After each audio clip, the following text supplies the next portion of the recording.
ब्राह्मणों की बात की, आपकी विधानसभा की बात है, तो मुझे लग रहा है कि इस बार ब्राह्मण भी कहीं ना कहीं निर्णायक भूमिका में है।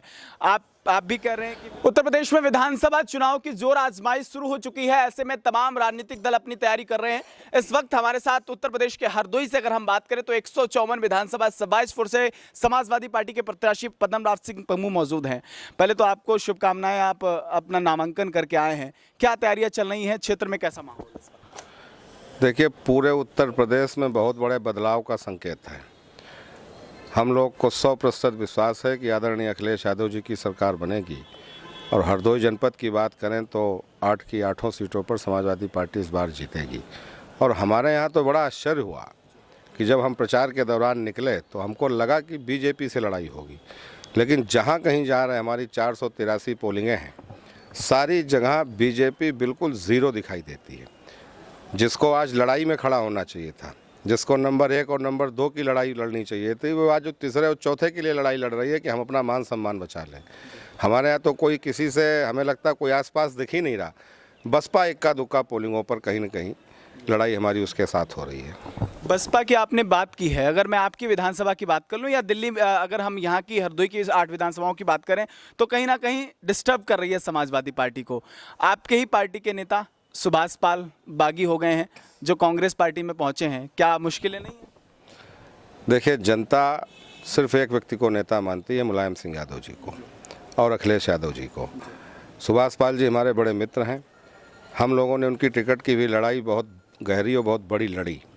अब नेतृत्व का डिसीजन जो भी आया, अब भले ही उनके समाज में आक्रोश निश्चित रूप से है, लेकिन उनका समाज भी ये जानता है कि सुभाष पाल जी के टिकट कटने से वो दुखी हैं, लेकिन वो ये भी जानते हैं कि हमें अखिलेश यादव जी की सरकार बनाना ज़रूरी है। गायों से उन्हें मुक्ति चाहिए, उन्हें रोज़गार चाहिए है।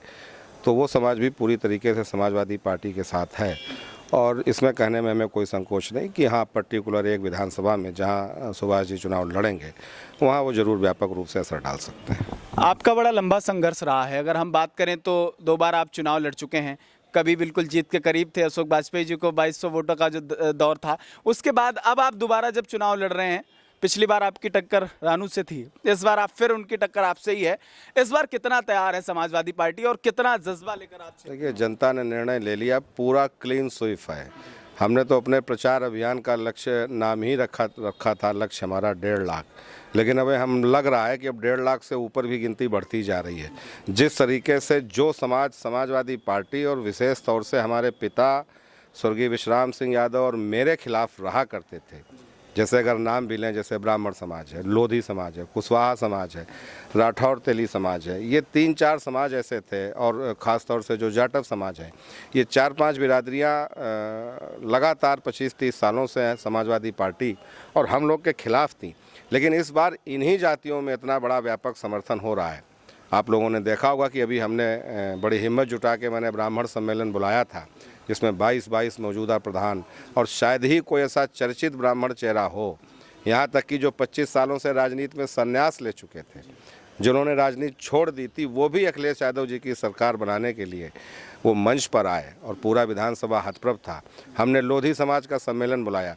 सरकार के खिलाफ मौजूदा प्रधान आसानी से नहीं खुलते, मौजूदा कोटेदार नहीं खुलते, लेकिन मैं खुद आश्चर्य था कि हमारे बुलावे पर हमारे विधानसभा क्षेत्र के 17 लोधी समाज के प्रधान मंच पर आया और भाषण भी दिया। इससे बदलाव का ये सीधे आह्वान है कि बदलाव हो चुका है। जनता अब किसी के डर और भय में आने वाली नहीं है। आप कह रहे थे ब्राह्मणों की बात की, आपकी विधानसभा की बात है, तो मुझे लग रहा है कि इस बार ब्राह्मण भी कहीं ना कहीं निर्णायक भूमिका में है।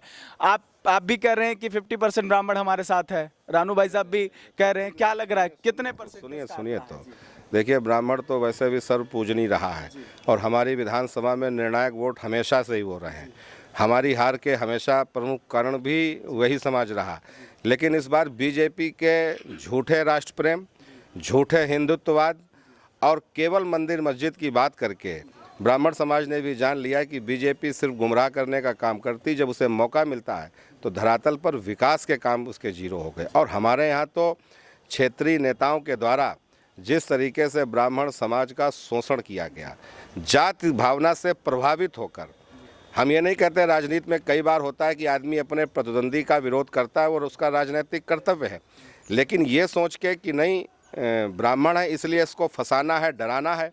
हमारे यहाँ प्रधानों की जांच हुई, सतौथा के प्रधान, मलौथा के बर्रा के प्रधान, ये 2-3 प्रधान और नेवादा चौंगवा के ये 3 प्रधान, जबकि ये ऐसे प्रधान थे जो लोग थोड़ा थोड़ा बीजेपी में भी रहते थे, उनके ऊपर सीधे सीधे उनका शोषण और दबाव की राजनीति, ये होता है ब्राह्मण विरोध, कि हमारे साथ नहीं हो तो हम तुम्हें जेल पहुंचाने की तैयारी करेंगे, नहीं तो हमें वोट दो। इस तरीके से दबाव बनाने की कोशिश की गई। उसके बाद एक नहीं, ममता बाजपेयी सवाईजपुर की हैं, जो स्वयं सहायता संगठन चलाती हैं, गरीब महिला हैं, रोजगार चलाती थीं, उनको ब्लॉक से काम उनका बंद कर दिया, घर बुला के उनके संग बदतमीजी भी करी गई।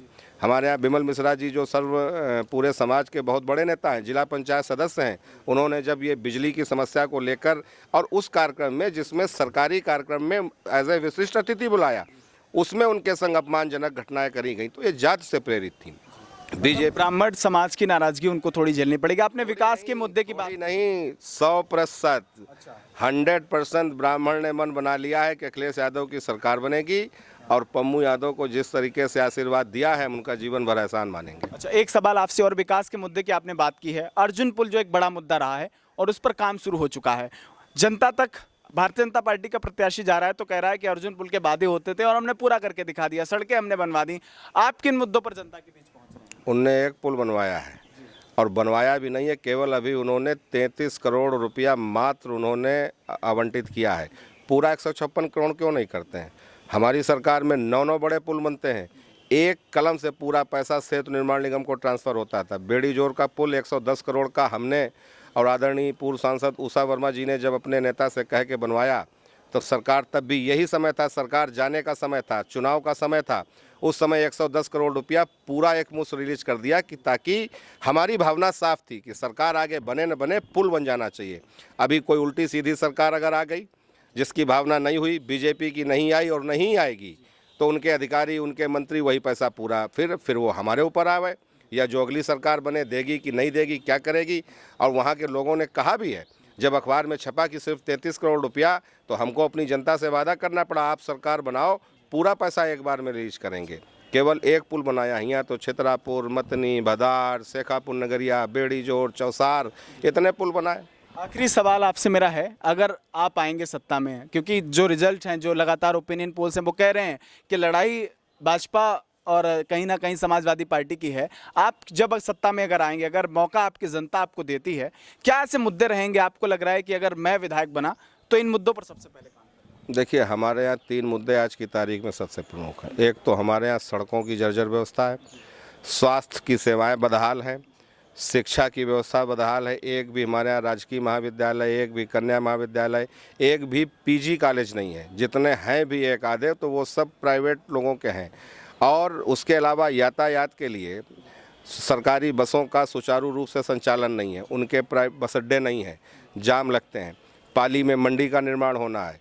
हरपालपुर में हमारा लक्ष्य है कि हम अपनी सरकार बने तो मेडिकल कॉलेज और इंजीनियरिंग कॉलेज की स्थापना करें, कोई बड़ा रोज़गार लगावें ताकि लोग रोज़गार पाएं। ये हमारे प्रमुख मुद्दे हैं। और इसके साथ साथ तो सबसे प्रमुख मुद्दा है कि जो इस समय जो छुट्टा जानवरों के आतंक से जनता परेशान है, उसके लिए हमारे पास प्लान है। और मैंने तो कई बार कहा, और हमारे नेता अखिलेश यादव ने हमको भरोसा दिलाया है कि जिस तरीके से गांव-गांव प्राइमरी विद्यालय खुले हैं, उस तरीके से प्रत्येक ग्राम सभा में गौशाला खुलेगी। कम से कम 7 से 8 लोगों को उसमें रोजगार दिया जाएगा और जो उसमें गाय बंद होगी उनका दूध निकालकर व्यवसाय होगा और उस व्यवसाय से आए पैसे से उसी गौशाला को बहुत उन्नत गायों की सुरक्षा और उसमें कम से कम 7-8 लोगों को नौकरी भी मिलेगी, चपरासी की मिलेगी। कुछ मजबूत लोग रखे जाएंगे जो गायों को, साड़ों को पकड़ के लाएंगे।